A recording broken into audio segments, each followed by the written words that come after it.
بسم اللہ الرحمن الرحیم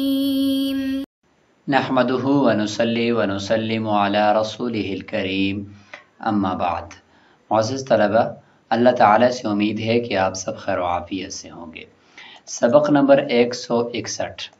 اور اس سبق میں ہم ایک باب شروع کرنے جا رہے ہیں جس کا نام ہے باب عتق احد العبدین۔ پہلے تو یہ تھا کہ ایک غلام کے بعض حصے کو آزاد کرنا، بعض کو چھوڑ دینا، اس سے متعلق گفتگو تھی، اور اب جو مسائل ہوں گے ان کا تعلق ایک سے زائد غلام ہیں، ان میں سے کسی ایک غلام کو غیر متعین طور پر آزاد کرنا۔ اب ایک غلام کے بعض حصے کو آزاد کرنا، تو اس میں بھی ایک غلام کے اندر دو شریک ہو سکتے ہیں۔ یہاں پر یہ ضروری نہیں ہے کہ دو غلاموں کے اندر کوئی شریک ہو، بلکہ ایک ہی شخص ہے، اس کے ماتحت 2، 3، 4، 5 غلام ہیں، وہ غیر متعین طور پر اگر ان میں سے کسی کو آزاد کرتا ہے اور متعین نہیں کرتا تو اس حوالے سے کیا کیا احکامات ہوں گے انشاءاللہ ہم اس باب میں ذکر کریں گے۔ تو اس باب کا عنوان ہو جائے گا کہ متعدد غلاموں کے بعض حصوں کو غیر متعین طور پر آزاد کرنا۔ ایک تو غلام متعدد ہوں گے، اور دوسرا یہ کہ ان غلاموں میں سے بھی اس نے تو ایک غلام کو غیر متعین طور پر مثلا آزاد کر دیا، لیکن حکم جب لگے گا تو حکم اس طور پر لگے گا کہ اس میں سے ہم ہر غلام کے کچھ کچھ حصے کو آزاد کر رہے ہوں گے تاکہ اس کے کلام کو بھی لغو ہونے سے بچایا جا سکے۔ تو پوری تفصیل انشاءاللہ ہم کتاب میں سیکھتے ہیں۔ باب عتق احد العبدین ومن كان له 3 أعبد دخل عليه 2 فقال أحدكما حر ثم خرج واحد ودخل آخر فقال أحدكما حر ثم مات ولم يبين عتق من الذي أعيد عليه القول 3 أرباع ونصف كل واحد من الآخرين عند أبي حنيفة وأبي يوسف رحمهم الله، فقال محمد رحمه الله كذلك إلا في العبد الآخر فإنه يعتق ربعه تو عبارت کا ترجمہ مع مختصر تشریح ہم دیکھتے ہیں کہ ایک شخص ہے، اس کے پاس 3 غلام ہیں، اور وہ ایک جگہ بیٹھا ہوا ہے، اس کے اوپر 2 غلام داخل ہوئے، اس کے پاس 2 غلام آئے ان میں سے، تو اس شخص نے یہ کہا کہ تم دونوں میں سے ایک آزاد ہے۔ یہ نہیں کہا کہ تم آزاد ہو، کسی ایک غلام کو متعین نہیں کیا۔ پھر ان 2 غلاموں میں سے ایک تو وہیں پہ ٹھہرا رہا، ایک باہر نکل گیا، اور ودخل آخر، وہ تیسرا جو تھا وہ اندر آیا۔ جب وہ اندر آیا تو پھر اندر 2 ہو گئے، تو اس نے کہا کہ احدکما حر، پھر ان دونوں کو بھی کہیے کہ تم دونوں میں سے ایک آزاد ہے۔ پھر یہ شخص فوت ہو گیا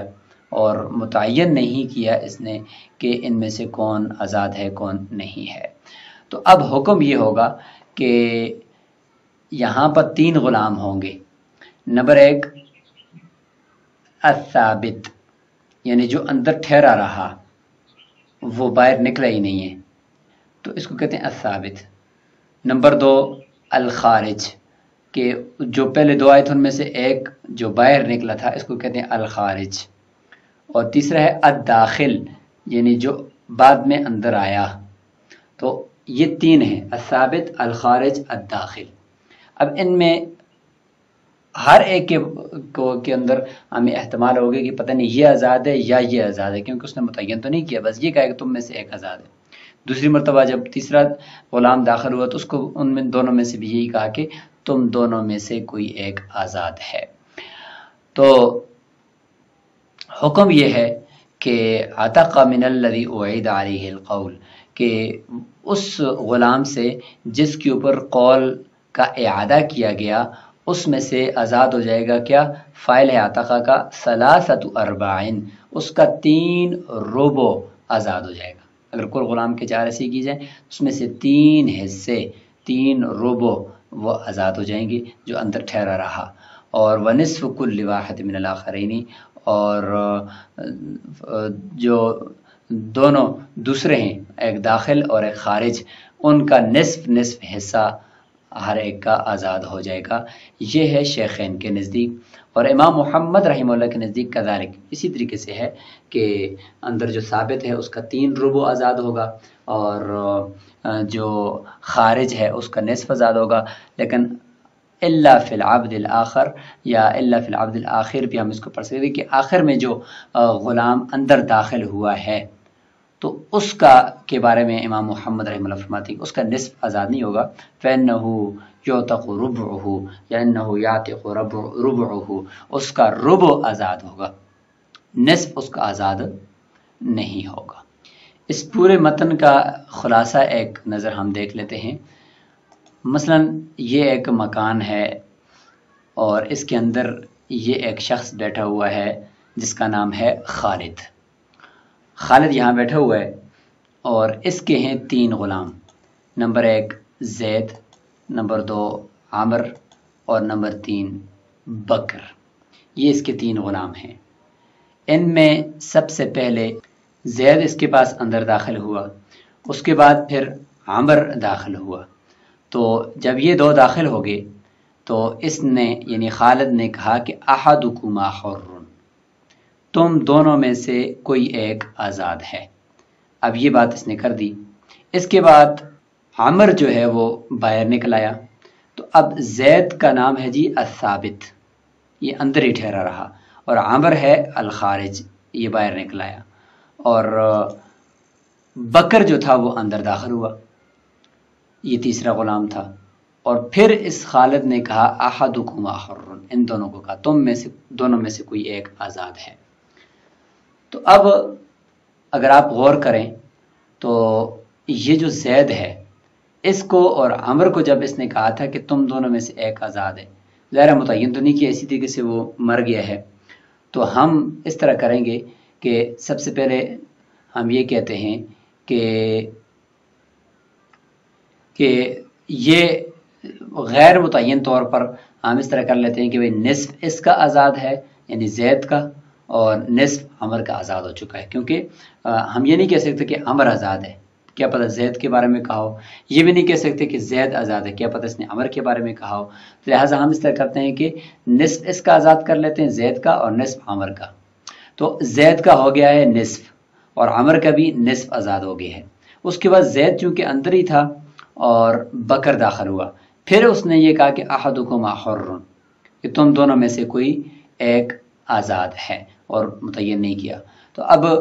یہاں پر اس نے جو کہا ہے کہ تم دونوں میں سے کوئی ایک آزاد ہے، اس کو بھی ہم اس طریقے سے نصف کریں گے۔ تو زید کے اوپر جب ہم نصف کو لے کر جائیں گے تو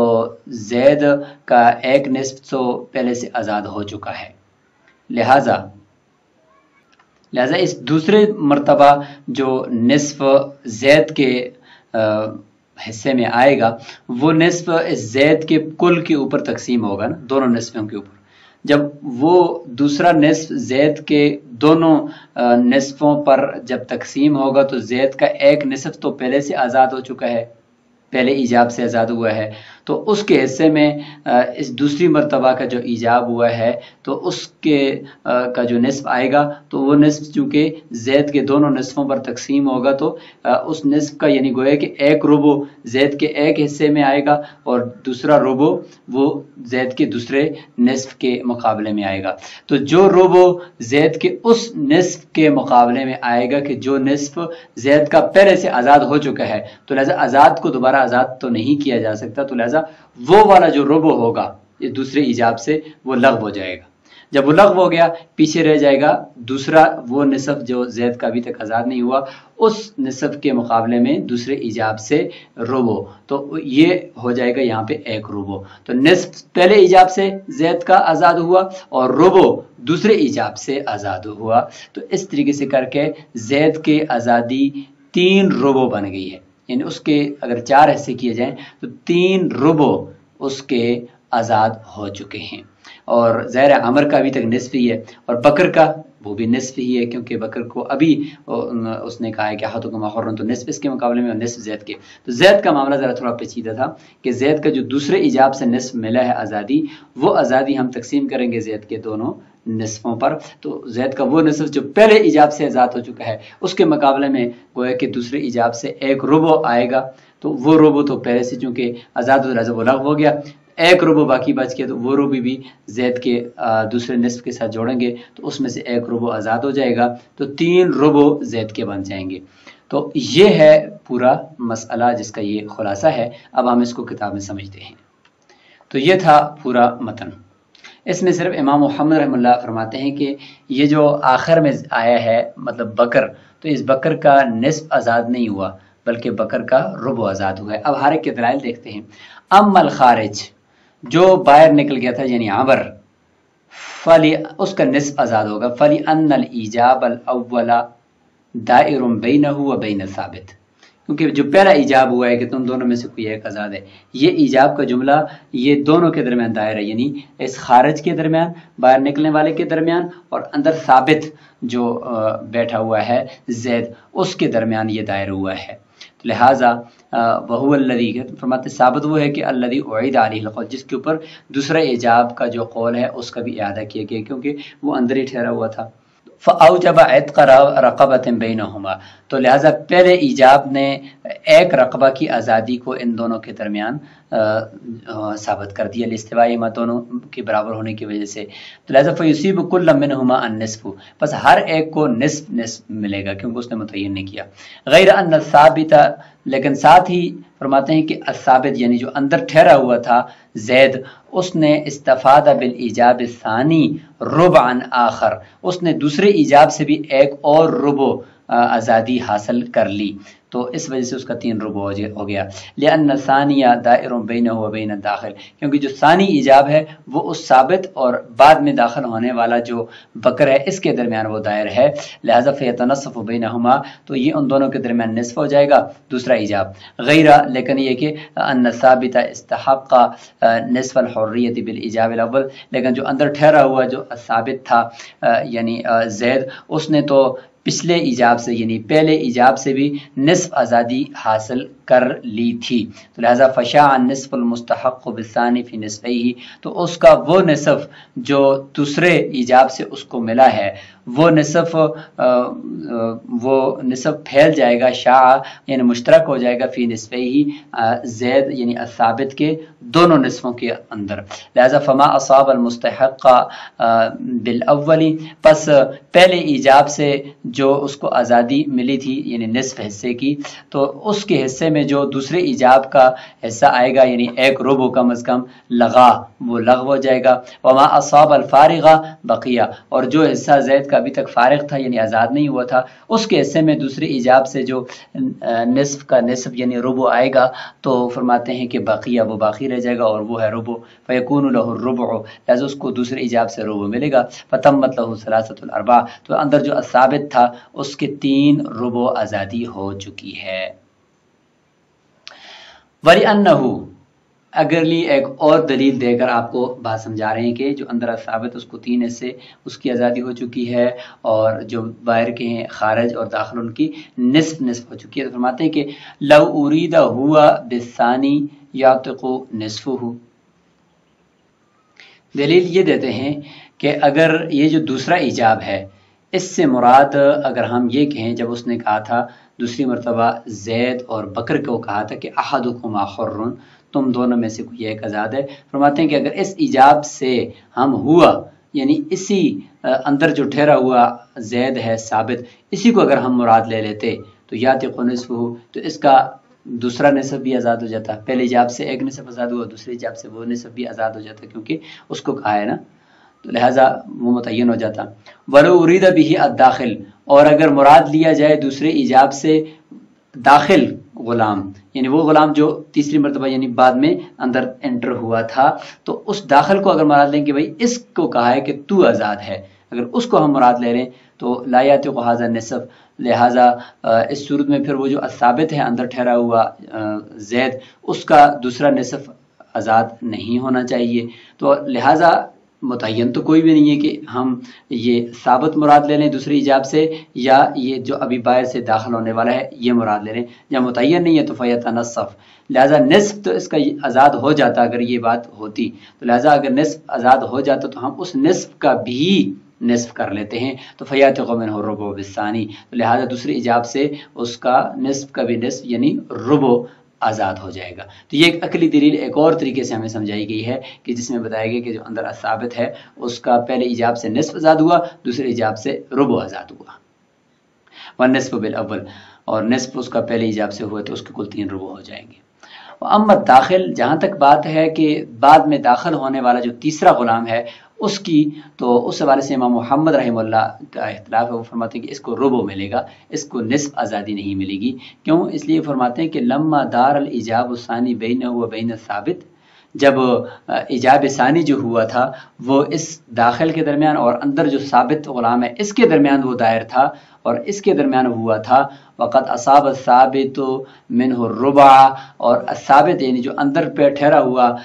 غلام ہے اس نے 1 ربع لیا ہے، دوسری جاب سے ابھی ہم نے کہا کہ اس کو 1 ربع ملے گا، تو لہٰذا جب اس کو 1 ربع ملے گا تو فَكَذَلِكَ يُصِيبُ الدَّاخِلَ، تو جو اندر بعد میں انٹر ہونے والا داخل ہونے والا غلام ہے اس کو بھی ربع ہی ملنا چاہیے تاکہ دونوں برابر ہو جائیں، اس کو ربع ہی ملنا چاہیے، اس کو نصف نہیں ملنا چاہیے۔ تو یہ ہو گیا امام محمد رحمہ اللہ کی دلیل۔ شیخین فرماتے ہیں ہما یقولانی انہ دائر بینہما، یہ جو دوسرا ایجاب ہے یہ دائر ہے کس کے درمیان؟ داخل یعنی بعد میں داخل ہونے والا اور اندر جو ٹھہرا ہوا ثابت، ان کے درمیان یہ قول بولا گیا ہے۔ اور وقضیتہ التنصیف، اور اس کا تقاضا یہ ہے کہ جب 2 کے درمیان اس طرح بولا جائے کہ تم دونوں میں سے کوئی ایک آزاد ہے، تو اس کا تقاضا یہ ہے کہ اس کو نصف ہی کیا جائے، ربع نہ کیا جائے۔ اچھا، پھر اشکال ہوگا کہ اگر تقاضا اس کا نصف کا تھا تو پھر آپ